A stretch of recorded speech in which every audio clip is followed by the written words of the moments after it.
It's not overwhelming. It's not underwhelming. It's just whelming.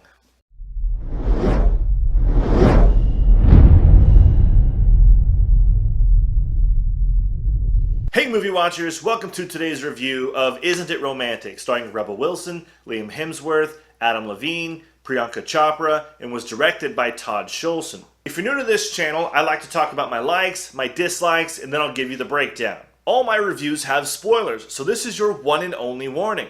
Okay movie watchers, let's review. For me, the movie started off a little exaggerative. They're trying to make Rebel's character seem like this weak little helpless duckling that can't stand up for herself.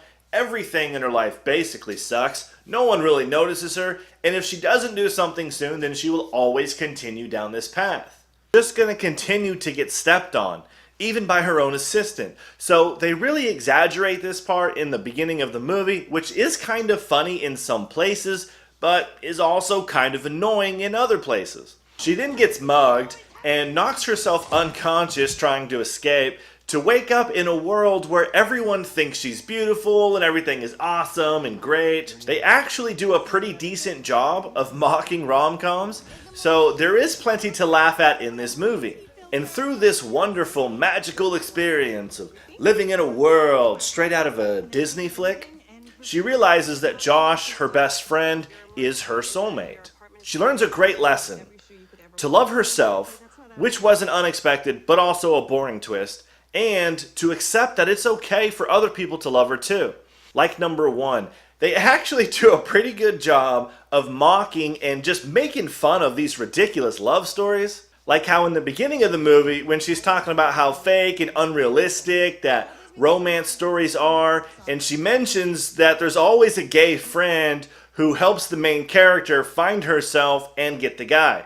And then in her fantasy land, her neighbor is the gay guy who is overbearing, always present, and never has anything else to do other than to support the main character.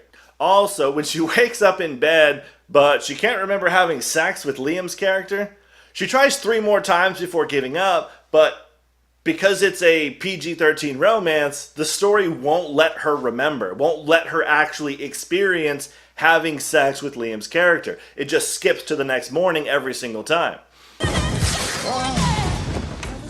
Good morning, beautiful. Last night was amazing. I don't think we actually did anything. It just cut to the next morning. What? Like number 2, they also do a really good job of bridging the gap between a PG-13 type of rom-com and a rated R type of rom-com, if there ever were such a thing.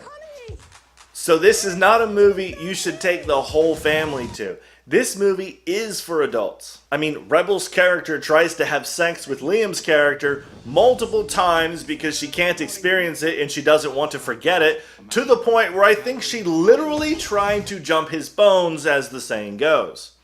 There is also a discussion about the size of Liam's manly extremities at one point, and plenty of expletives to go along with it. Like number 3, I genuinely like Rebel and Adam as actors. I think they are both great and truly funny. I think they're some of the funniest actors we actually have in Hollywood today. Dislike number 1, Rebel and Adam's acting are really the only thing that make this movie funny. Everything else kind of falls short. Some of the tropes of romance movies and making fun of them is funny, but only some of them, and it's only because of Rebel and Adam's delivery. Everything else isn't really that funny. Dislike number 2, they really exaggerated things so much to the point where some of it just really gets annoying. I'm sure this was intentional to kind of oversell it, but I don't think this will be widely accepted. Some of it is funny, yes, but not all of it. Dislike number 3, I did not like the twist at the end where she runs in to break up Adam and Priyonka's wedding, but then she realizes that this whole thing was for her to love herself, and I'm not sure how, but it actually felt kind of forced and kind of boring, actually. So this is not really a gushy movie, but for some reason they tried to end it that way. Lastly, they spend a lot of time poking fun at Rebel's weight and / or her lack of athleticism, so to speak. And this is gonna start getting old. If they keep doing this in her movies, she won't be able to grow as an actress. And I actually think she's a great actress, and I would like to see her grow. But She really needs to get past these I'm fat but funny roles. Movie watcher question. Since we're making fun of romantic comedies here, what is your most hated trope of all romantic comedies and why? Comment and let me know down below. Okay, movie watchers, here's the breakdown. I'm giving the writing a 5 out of 10. I think it's okay in some areas and not so good in other areas, and there's really not much going on in this screenplay.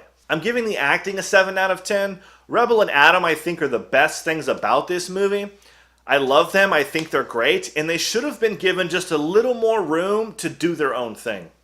I'm giving the cinematography a 5.5 out of 10. I do think they did exactly what they intended to do, so they get a little credit, but there is nothing really original here. And yes, maybe I'm being a little hard because movies like this don't really require top-level cinematography, but I don't care. I'm giving the directing a 5 out of 10 because I think anyone could have directed this movie. Overall, Isn't It Romantic is getting a 5.5 out of 10 from me. Thank you for watching. I hope you enjoyed this video. I've got more reviews, more discussions coming out, so check back soon for those guys, and I'll see you on the next one.